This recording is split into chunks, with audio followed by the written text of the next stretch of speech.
What's up, you guys, and welcome to another episode of 31 Views. And I'm your host, the Variety Vendor, and I'm here to review The Devil's Hand, which came out in October 2014. The Devil's Hand had a couple of other names. There's Where the Devil Hides, and The Devil's Rapture, and also The Occult. This movie stars Alicia Debenham Carey. Not really familiar with her or any of her movies.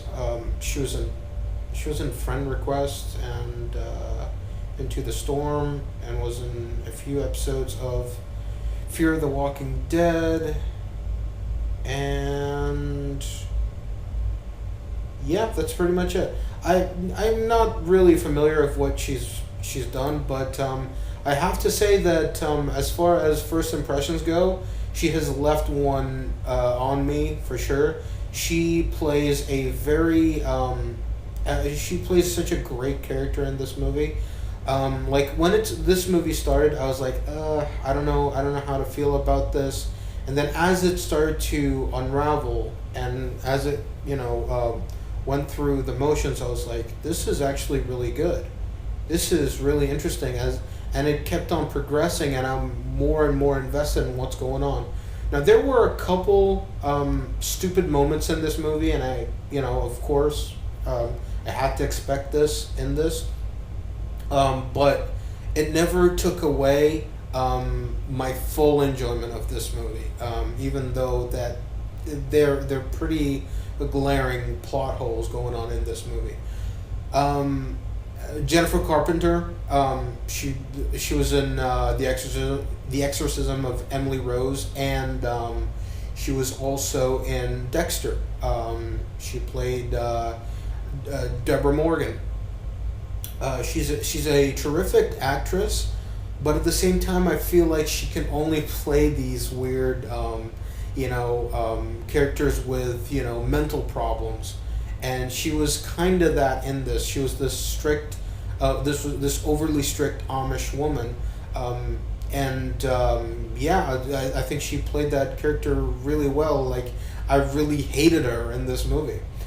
So the story centers around it centers around these five teenagers, and there's this prophecy going on at this time where six girls would be born, and on their 18th birthday, before their 18th birthday, five of them would die, and one of them would be the devil's hand, basically, and would pretty much serve Satan.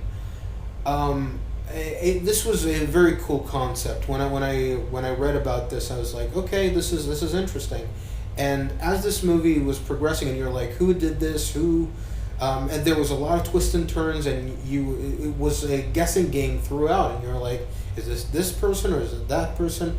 And they did a very good job in steering the plot. And moving forward and throwing stuff out there that made you think, hey, maybe this is what's really going on, but it wasn't that, and it just it kept on twisting and turning. I really like that aspect of this movie. The gore, not overly done. There was a bit of shaky cam going on in this movie, but not to the point where you didn't know what was going on. It was a little bit disorienting. But you kind of, got the gist of what's going on. And it wasn't overly gory. It was gory enough, and there were times where it would cut away. And I like that. I like that they would cut away rather than have a shitty, special effect. I really prefer that, and let you actually use your imagination on what the hell's going on. So, yeah, take that all into consideration. I really don't want to spoil anything more about this movie because I do recommend this. So I would give this 4 out of 5 stars. Very, very enjoyable movie. Very strong showing, from all the from everybody that was in this movie. And even the director, Christian E. Christensen, Really looking forward to whatever that person does next. I might be checking out, some of their movies. The person is a Danish filmmaker. I love Danish movies. Like Let the Right One In. I really love that movie, and I wouldn't mind checking out any of that person's movies. And I would love to see more of Danish cinema. So yeah, that's pretty much it. With that being said, rate, comment, favorite, how, please subscribe, and check out my next video. I'll be talking about something else.